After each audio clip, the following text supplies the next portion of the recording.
इतना आसान है मोक्ष, इससे आसान वस्तु है कोई नहीं, और इससे आसान कोई काम नहीं। जैसे रोटी खाना बनाती है बहनें, बेटियां, माताएं, और कितना जुगाड़ जोड़ती हैं, अब गिनती भी ना हो, इतने आइटम इकट्ठे करने पड़ते हैं। परात है, कितना फिर तवा, चूल्हा, लकड़ी, तेल है, और फिर कटोरा, फिर चम्मच, फिर नमक, मिर्च, नरी आइटम इकट्ठी करके, और फिर आटा बनाना, फिर सब्जी काटना, छोंक लाना है। और इसी गर्मी होते सर्दी, उसमें वो चाहे वर्षा हो। अब तो कुछ एक गैस के चूल्हे चाले हो गए, नहीं पहले तो लकड़ियां जलाया करते थे, अब भी जलाते हैं। 90% लोग लकड़ियों से ही खाना बनाते। तो गिल्ली हो जाए वर्षा के दिनों में, वो जल के देना, फू फू आँख लाल हो जाए, और फिर भी बना के छोड़ दें हम। और परमात्मा के भजन में कुछ भी तो ना, जीव भी ना लानी, अरियो ना होता हमारे थे, देखे खोटे लाग रहे। जीवा भी नहीं हलानी, बिना जीव के सिमण दे दिया मालिक ने। सांस तो आवेगा तुम्हें, लेट के ले लो, बैठ के ले लो, चलते लो, वो सिमण करो। और ये प्रथम मंत्र है, इसका जाप भी मानसिक करो, मौखिक नहीं करना। तो मौखिक तो जैसे अलग बैठे हो अकेले कर लो, नहीं मानसिक करो इसको।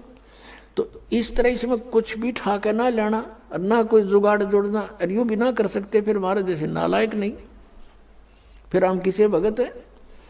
तो कहने का भाव ये है कि ये सबसे आसान है मोक्ष पाना। अब हम उसी प्रसंग पर आते हैं।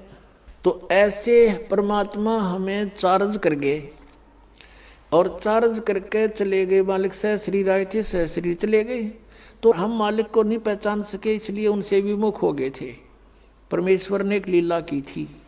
अब परमात्मा के बहुत से शिष्य हो गए, और सत्संग किया करते थे, वहाँ पर भक्त आते थे, बेटियां बहनें भी आती थी। तो जब हमें सुख हो जाता है तो हम अपने परमात्मा में भी दोष निकालना शुरू कर देते। ये मन की आदत है, मन चाहता है इसे दूर करूं किसी प्रकार परमात्मा से। एक वैश्या थी गणिका, उस बेटी ने, बहन ने रात्रि के समय सत्संग सुन लिया। कोई दया हुई परमात्मा की, वह झांकी में बैठ गई अपने मकान में। रात का समय था, कहीं दूरी पर सत्संग हो रहा था, और रात्रि का जो साइलेंट पीरियड होता है, बिल्कुल शांत मौसम होता है, वातावरण, दूर तो का आवाज़ जाती है, और परमात्मा तो चाहे उसको सुना दे अगर दूर बैठे।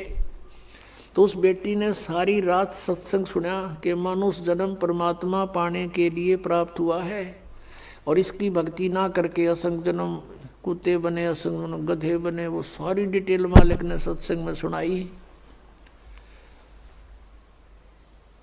तो उस बेटी का एकदम प्रेरणा होगी। पुण्यात्मा, सत्संग एक ऐसी वस्तु है, ये ऐसा तत्व है कि आत्मा को जोड़ कर धर देता है, चाहे कसाई भी क्यों ना हो। तो उस बहन की नींद हराम होगी, तेने तो जुल्म कर दिया, तेरे तो कोड लगेगा, बुरा हाल होगा, और शुभ काम कोई बना नहीं है भगवान, अब क्या बने। सारी रात बेचैनी में इधर उधर घूमती रही। जब सत्संग के बोलिया तो अगले दिन वो फिर मालिक ने दया करी, वहीं आसपास किसी दिन 1-2 दिन के बाद वहीं सत्संग उसके हो गया आसपास। अब वो लड़की वहाँ पहुँची, परमात्मा से कहा कि हे गुरुवर, क्या मेरे जैसी पापन का भी उद्धार हो सकता है। परमात्मा ने कहा बेटा, उसने कहा, परमेश्वर ने पूछा कि आप क्या बात बेटी, या तो कोई भी मुझे निरपराध व्यक्ति नजर नहीं आता, सभी कोई ना कोई अवगुण करते ही रहते हैं, और सत्संग में उसी का समाधान होता है। उस लड़के ने कहा, परमात्मा मैं तो बहुत निकम्मी औरत हूँ, ऐसे ऐसे मैं गणिका हूँ, वैसा हूँ, क्या मेरे जैसी दुष्टा का भी उद्धार हो सकता है। परमात्मा ने कहा बेटा, अब कितना ही मैला कपड़ा है, उसका साफ करने का तरीका साबुन और जल है।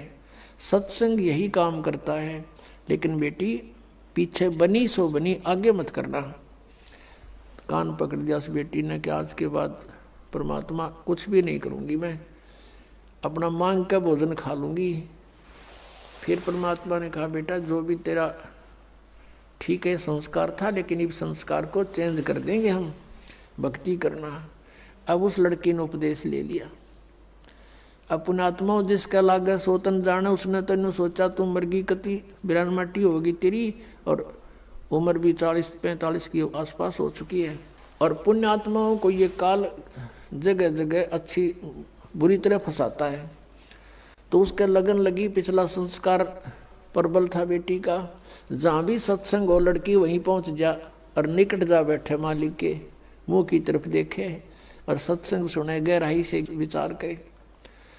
अब क्या होता है कि वहाँ संगत में जैसे कोई और बाहर के व्यक्ति कहने लगे रहे तुम्हारे गुरुजी के पास तो वैश्या भी जान लगी, सुप्रसिद्ध वैश्या थी वहाँ उसकी, काशी शहर की। तो कुछ एक ने तो अपनी बहन बेटियों को, अपने जैसे पुत्रों को जाना बंद करवा दिया, और कुछ एक जो वहाँ जाते थे वो उस लड़की को धमकाने लगे, तो मत आया कर यहाँ पर, तूने गुरुजी की बेइज्जती करा दी है, सारे शहर में चर्चा हो रही है। अब वो रुके क्योंकि उसको तो मुश्किल तरह पाया बेचारी ने, और वहाँ से दूर होगी तो उसने हिसाब ला लिया कि तेरा तो नाश हो गया, नरक में भी ठिकाना नहीं है। तो अगले दिन परमात्मा के सामने रोने लगी, प्रभु आपकी बेटी है तो पापन, प्रदाता अपना आश्वासन दिया है कि पापी भी पार हो जाते हैं, इस आस में मैं आपके चरणों में लग रही हूँ और मुझे यहाँ आने के लिए मना किया जा रहा है। परमात्मा ने कहा क्या बात सारी बता, कि ऐसे ऐसे कुछ भक्त कहते हैं, कुछ माई कहती हैं कि तू नीच है, यहाँ मत आया कर, गुरुजी की बेइज्जती करा दी।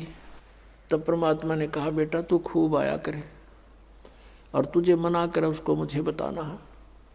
फिर परमात्मा ने सत्संग के माध्यम से उनको आगाह किया, भाई कुष्टी हो वह संत बंदगी कीजिए, हो वैश्या के विश्वास चरण चित दीजियो। यदि कोई भगत के कोड भी लाग रहा हो, चाहे कैंसर हो रही हो, लाड़ पड़ती हो, और वो भक्ति कर रहा है, नाम ले रखा है, उससे नफरत नहीं करनी चाहिए, उसको भी सत्साई बुलावे, प्यार से बोले। ये तो किसी का भी हो सके यह बीमारी, तो आपका भी हो सके जब बकवाद करोगे तो। लेकिन अब वो भक्ति कर रहा है तो भक्त हो गया वो, और इससे उसको राहत भी मिलेगी। और जैसे कहते हो वैश्या के विश्वास चरण चित दीजिए, यदि किसी बहन बेटी गलती से किसी भी दुष्कर्म में फंसी हुई है और वो भी सच्ची लगन से भक्ति करती है, कहते हैं उसको भी रिस्पेक्ट देना, बकवाद नहीं करनी चाहिए।